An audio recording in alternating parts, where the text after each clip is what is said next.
चाहे पीओ हो, चाहे बरानी हो, चाहे आरा की धरती पर साहिल बार जो खड़ा करने का काम कर रहा था, उसको उखाड़ फेंकने के लिए 5 बरस तक कोई दर्शन नहीं दिया है। मैं आपसे आग्रह करना चाहता हूँ कि आप मुझे ताकत दीजिए, आप हमारे जोगी जी को हाथ को मजबूत करिए। आप हमारे मोदी नरेंद्र मोदी की धरती से शुरू करूंगा, आप इतिहास हम लिखेंगे। बंधुओं, नौजवान साथियों, आपके बीच में रहने का मुझे मौका मिला है। मैं ज्यादा कुछ नहीं कहने वाला हूँ, आप ताकत दीजिए, मैं आपका आवाज बनूंगा। आप मुझे ताकत बनिए, मैं आपका विकास बनूंगा। आप मुझे ताकत दीजिए, मैं आपका बेटा बनूंगा। परम आदरणीय माननीय जोगी जी, यहाँ पर मंच पर उपस्थित हमारे तपस्वी उम्मीदवार श्री विद्यार्थी जी और यहाँ मंच पर उपस्थित सभी बंधुगण, मुझे बहुत बोलने की जरूरत नहीं है क्योंकि ये मेरी बहनों,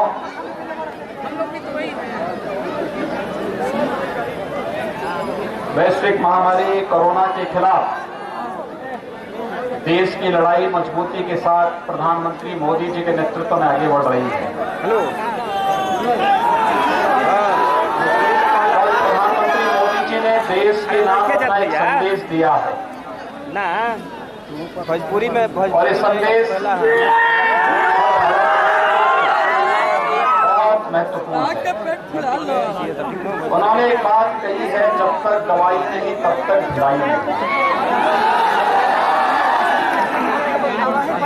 यानी जब तक कोरोना की दवा हमारे पास नहीं आ जाती है, उसका कोई वैक्सीन हमारे पास नहीं आ जाती है, तब तक हमें एक मंत्र का पालन करना है और वह है 2 गज की दूरी, मास्क जरूरी। भाइयों बहनों, बीमारी में बचाव ही सर्वोत्तम उपाय है और ये बचाव ऐसे ही जैसे इस भोजपुर क्षेत्र के लोगों ने नक्सलवाद से बचाव किया था। ये नक्सलवाद तो कोरोना ही है, इसका संक्रमण भी बहुत तेज फैलता है, लेकिन आपने बचाव किया तो नक्सलवाद स्वाहा हो गया। ना फैले बिहार ऐसे ही बचाव अगर कोरोना से करेंगे, कोरोना हमेशा के लिए समाप्त होगा। इसलिए आप सबसे अपील कि हम 2 गज की दूरी और मास्क जरूरी के मंत्र का पालन जरूर करें। आपने देखा होगा प्रधानमंत्री मोदी जी के नेतृत्व में पूरे देश के अंदर कोरोना के खिलाफ जो लड़ाई प्रारंभ हुई, उस लड़ाई में लॉकडाउन प्रारंभ करने के साथ ही प्रधानमंत्री मोदी जी ने देश के अंदर गरीब कल्याण पैकेज की घोषणा की। हर गरीब को मुफ्त में राशन उपलब्ध कराने की व्यवस्था की। गरीब कल्याण पैकेज के अंतर्गत गरीबों के रोजगार के सृजन की व्यवस्था की और व्यापक पैमाने पर अभियान चलाकर देश के अंदर हर गरीब के लिए, हर किसान के लिए, हर नौजवान के लिए, हर महिला के लिए अलग अलग प्रकार की योजनाओं को आगे बढ़ाने का कार्य किया। भाइयों बहनों, कल मैं राजद के एक नेता का बयान पढ़ रहा था। उनके द्वारा जो वक्तव्य दिया जा रहा था, वह वक्तव्य वही था जो इससे पहले 1990 के दशक के प्रारंभ में उन्होंने उनके परिवार के द्वारा दिया गया था। वही झूठे नारे, वही कोरी घोषणाएं, हम इतने लाख लोगों को रोजगार देंगे, इतने लाख लोगों को नौकरी देंगे। 15 वर्षों तक बिहार में शासन करने का अवसर जब मिला था, उस समय न बिहार में नौकरी दी गई, न घर दिया गया, न यहाँ पे विद्युत कनेक्शन दिए गए, न रसोई गैस के कनेक्शन दिए गए। कि न किसानों के हितों के लिए कदम उठाया गया, न नौजवानों के हितों के लिए कदम उठाया गया, न महिलाओं की सुरक्षा के लिए कोई व्यवस्था की गई, बल्कि गरीबों का जो राशन खाई गए, पशुओं के चारे को भी चट कर गए। और भाइयों बहनों, चले पशुओं के चारे को ही चट कर जाए तो उन लोगों से क्या उम्मीद करते हैं? ये नक्सलवाद उन्हीं लोगों की देन थी और उन्हीं लोगों ने आज फिर से इस पूरे क्षेत्र को नक्सलवाद की चपेट में लाने की कुत्सित चेष्टाएं की जा रही हैं और उसके प्रति आपको जागरूक करने के लिए मैं आज उत्तर प्रदेश से विशेष रूप से आया हूं। याद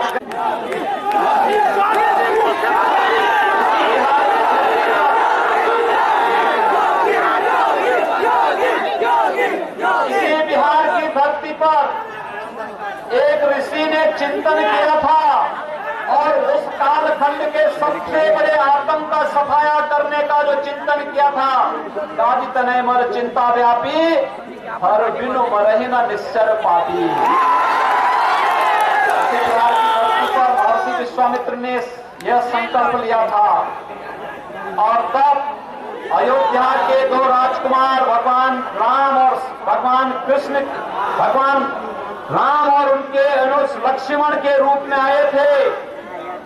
ताड़का, मारीच और सुबाहु, यानी ताड़का और सुबाहु को मार करके और मारीच को कई योजन दूर फेंक करके उन्होंने आतंक का सफाया इस धरती से प्रारंभ किया था। और मैं आप सबसे यही अपील करने के लिए आया हूं, बिहार की धरती में ज्ञान की धरती है। पूरे देश और दुनिया को ज्ञान बांटने वाली बिहार की धरती। समाज के लिए यहाँ कहीं जगह नहीं होनी चाहिए, अराजकता के लिए कोई जगह नहीं होनी चाहिए, भ्रष्टाचार के लिए कोई जगह नहीं होनी चाहिए। और यही आह्वान करने के लिए आज मैं आपके बीच में आया हूं कि जिन्हें कांग्रेस हो या राजद, इन्हें पूरे बिहार के अंदर और देश के अंदर शासन करने का भरपूर अवसर मिला था, इन्होंने यही अंतर है भारतीय जनता पार्टी और सहयोगी दलों में और कांग्रेस और उसके सहयोगी दलों में अंतर यही है, उनके लिए परिवार ही पार्टी है और पार्टी ही देश है।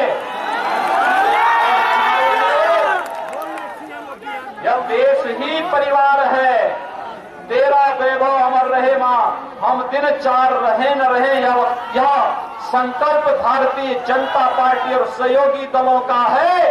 लेकिन कांग्रेस और उसके सहयोगी दलों का संकल्प है कि मेरा वैभव अमर रहे मां, तुम दिन चार रहो न रहो। एक नकारात्मक सोच। याद करिए, जब 2014 में प्रधानमंत्री के रूप में मोदी जी देश के अंदर आए थे, पिछले 6 वर्षों के दौरान जितना कार्य प्रधानमंत्री मोदी जी के नेतृत्व में हुआ, आपने देखा होगा प्रधानमंत्री मोदी जी के नेतृत्व में किस प्रकार से कार्य होने प्रारंभ हुए। देश की तस्वीर और देश की तकदीर बदलती हुई दिखाई दी। पहले 5 वर्ष गरीब कल्याण के लिए 3 करोड़ गरीबों को एक आवास प्रधानमंत्री आवास योजना में उपलब्ध करा दिया गया। 4 करोड़ गरीबों के घर तक विद्युत की लाइन पहुंचा करके विद्युत के निःशुल्क कनेक्शन उपलब्ध करवा दिए गए। 8 करोड़ गरीबों को रसोई गैस का उज्ज्वला योजना में निःशुल्क कनेक्शन उपलब्ध करवा दिया गया।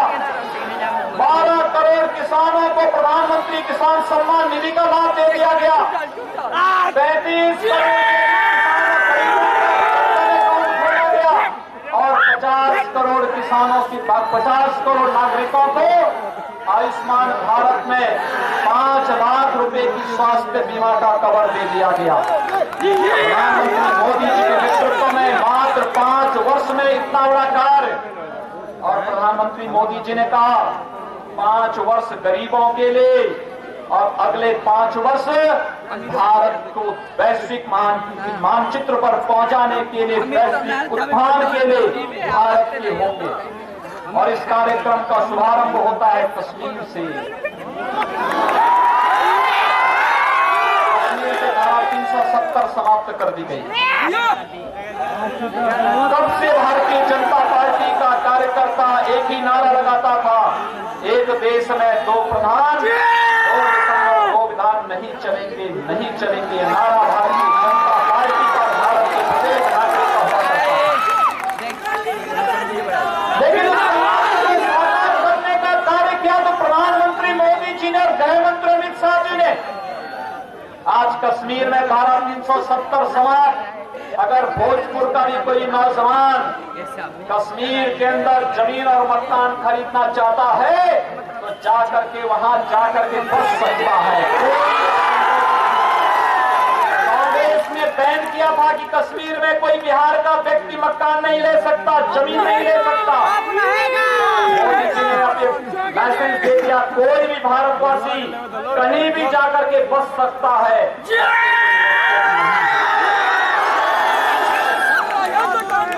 आज कश्मीर में पाकिस्तान प्रस्त आतंकवाद हमारे नागरिकों को और जवानों को निशाना नहीं बना सकता से मालूम है। इससे पहले कि उसकी कुत्सित मंशा किसी नागरिक और जवान को निशाना बनाएगी, भारत के बहादुर जवान उसका काम तमाम कर देंगे।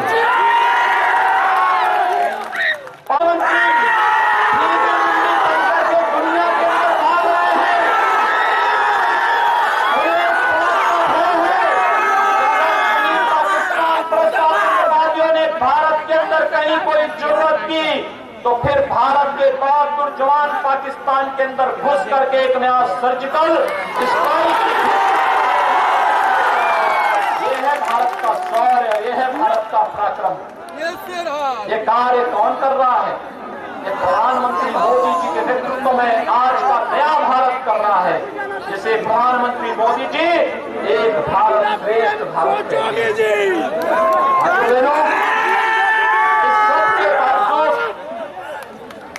कांग्रेस के एक नेता ने अभी हाल ही में पाकिस्तान की तारीफ की है। पाकिस्तान कैसी है क्या पाकिस्तान भारत के हित के बारे में सोचेगा क्या? तो फिर कांग्रेस के नेता पाकिस्तान की तारीफ क्यों कर रहे हैं? इनकी नियत और इनकी मंशा को समझिए। देश के बारे में कितना इनके मन में खोट है, आप इसी से अंदाजा लगा सकते हैं। और इसलिए भाइयों बहनों, हमने कश्मीर में भी धारा 370 को समाप्त करके आतंकवाद को सदैव के लिए समाप्त किया। और जब मैं लोकसभा चुनाव में बिहार आया था तब बिहार के लोग पूछते थे कि आप लोग नारा लगाते थे कि रामलला हम आएंगे, मंदिर वहीं बनाएंगे। और बिहार के लोग पूछते थे मुझसे क्या तारीख भी बताएंगे? और भाइयों बहनों, अगर कोरोना नहीं होता तो बिहार के हर गांव से मैं कम से कम 1 व्यक्ति को तो अयोध्या जरूर बुलाता, जिसकी अयोध्या में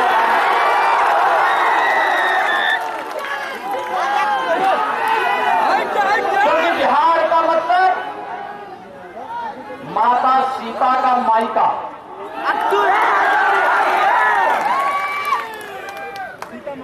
और इसीलिए मेरी इच्छा थी, हार्दिक इच्छा थी कि 492 वर्षों के बाद जो अवसर प्राप्त हो रहा है, अयोध्या में भगवान राम के भव्य मंदिर के निर्माण का मार्ग मोदी जी के कारण प्रशस्त हुआ है।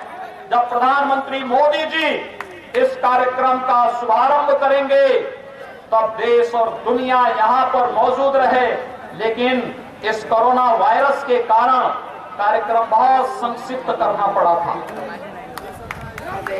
लेकिन भाइयों बहनों, आपने पूरा कार्यक्रम लाइव देखा होगा, कितना भव्य कार्यक्रम था, कितना दिव्य कार्यक्रम था। एक एक भारतीय के आंखों में खुशी के आंसू थे, क्योंकि अपने मर्यादा भगवान श्री राम, पुरुषोत्तम भगवान श्री राम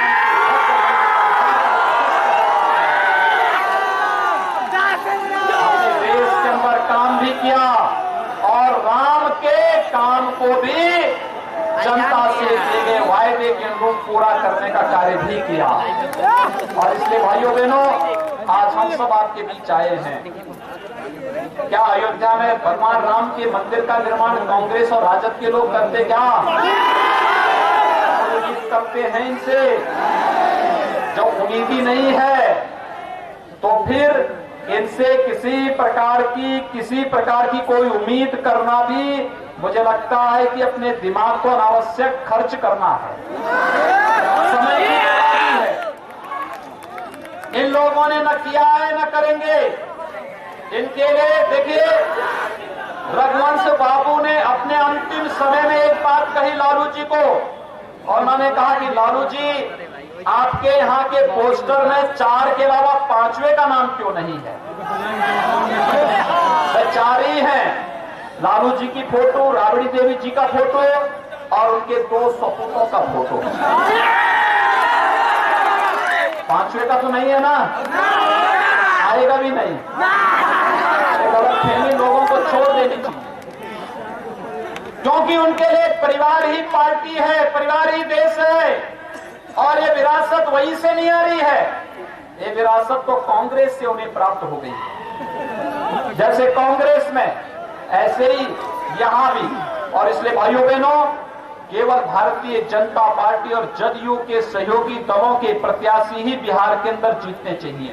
बिहार के अंदर विकास और सुशासन का जो कार्य माननीय नीतीश जी के नेतृत्व में सुशील मोदी जी के साथ भारतीय जनता पार्टी और जदयू की सरकार ने यहां पर किया है, इस कार्यक्रम को आगे बढ़ाने के लिए आज भारतीय जनता पार्टी के प्रत्याशियों के समर्थन में आप सबसे अपील करने के लिए मैं आया हूं। इस भोजपुर क्षेत्र में जितने भी प्रत्याशी भाजपा के, जदयू के या फिर उनके सहयोगी दलों के हैं, इन सबको समर्थन देने के लिए मैं आपके बीच आया। इतनी भारी संख्या कोरोना कालखंड में भी, और इसमें भी युवाओं की संख्या ज्यादा है। ये युवा तो ऐसे हैं, जब लॉकडाउन लगा था इनको मुंबई, राजस्थान, दिल्ली, पंजाब छोड़ करके वापस बिहार आना पड़ा था। तो हो सकता है कि महाराष्ट्र के अंदर, दिल्ली के अंदर, राजस्थान के अंदर, पंजाब के अंदर इनके साथ दुर्व्यवहार हुआ हो, लेकिन जब उत्तर प्रदेश में आए तो मैंने सख्त निर्देश दिया था कि भाई हमारे मेहमान हैं, होना चाहिए। आपने देखा होगा उत्तर प्रदेश में घुसते ही उनके लिए गर्म पानी मिलता था, पैर धोने के लिए, पैरों में पहनने के लिए चप्पल मिलता था, भोजन का पैकेट मिलता था, और उत्तर प्रदेश परिवहन निगम की बस उन्हें किसी स्थान पर ठहराने के लिए ले जाती थी और फिर वहां से बिहार तक छोड़ने के लिए आती भी थी। क्योंकि मुझे तो दोहरा कार्य करना था। एक, कोरोना कालखंड में प्रधानमंत्री मोदी जी के नेतृत्व में देश की लड़ाई को आगे बढ़ाने का कार्य, और दूसरा, बिहार का नागरिक हमारे लिए मां सीता के मायका का नागरिक है, हम उसका सम्मान तो हमारा दायित्व बनता है। और भाइयों बहनों, इसीलिए उस समय ये कार्य आपने देखा होगा कितनी मजबूती के साथ हो रहा था। आप सबसे अपील यही करने की, हम समर्थन करें भाजपा को, जदयू को पूरा समर्थन करें। टेक्नोलॉजी आ चुकी है, स्मार्टफोन आपके पास है, इसका इस्तेमाल करें। एक एक अपने मित्र को, शुभचिंतक को, रिश्तेदार को, नातेदार को, सभी को फोन करें, सोशल मीडिया में मैसेज भेजें। भाजपा को, जदयू को, सहयोगी दलों को जिताने के लिए एक एक को बोलें कि देखिए, जातिवाद में बिहार का बेड़ा गर्क कर दिया, यहाँ के विकास को पूरी तरह सत्यानाश कर दिया। विकास और सुशासन का जो मॉडल नीतीश कुमार जी के नेतृत्व में बिहार के अंदर देखने को मिल रहा है, इसे आगे बढ़ाने की आवश्यकता है। और इसे आगे बढ़ाने के लिए आज वीर कुंवर सिंह की इस धरती पर आप सबका आह्वान करने के लिए मैं आया हूँ। 57 का महान स्वतंत्रता संग्राम सेनानी भोजपुर से लड़ते लड़ते उत्तर प्रदेश के आजमगढ़ तक गया। 80 वर्ष की उम्र में भी जो जवानी थी वीर कुंवर सिंह के अंदर, स्वतंत्रता संग्राम सेनानी ने। और सचमुच आज जब मैं यहाँ पर आया हूँ भोजपुर की धरती पर, मैंने सबसे पहला संबोधन वीर कुंवर सिंह के प्रति नमन करके भी किया था, क्योंकि देश की आजादी इन महापुरुषों के त्याग और बलिदान से ही संभव हो पाया था। एक बार फिर से मैं आप सबका आह्वान करने के लिए आपके बीच में यहाँ पर उपस्थित हुआ हूँ कि भारतीय जनता पार्टी ने तरारी विधानसभा क्षेत्र से श्री कौशल कुमार विद्यार्थी जी को अपना प्रत्याशी बनाया है। एक जुझारू नेता है, कार्यकर्ता के रूप में निरंतर कार्य करते रहे हैं। आज पार्टी ने उन्हें विधानसभा में भेजने के लिए आप सबका आह्वान किया है। और भाइयों बहनों, बगल में जगदीशपुर विधानसभा क्षेत्र से एनडीए के प्रत्याशी, जदयू की प्रत्याशी सुषमलता कुशवाहा जी हैं। तीर निशान से वे वहां से चुनाव लड़ रही हैं। मेरी आप सबसे अपील है, भारतीय जनता पार्टी का चुनाव चिन्ह कमल का फूल और जदयू का चुनाव चिन्ह तीर निशान। जहां भी ये प्रत्याशी चुनाव लड़ रहे हों, इन सबको भारी मतों से चुनाव जिता करके आप विधानसभा में भेजें। यही अपील करते हुए मैं वाणी को देता हूं विराम। जय श्री राम।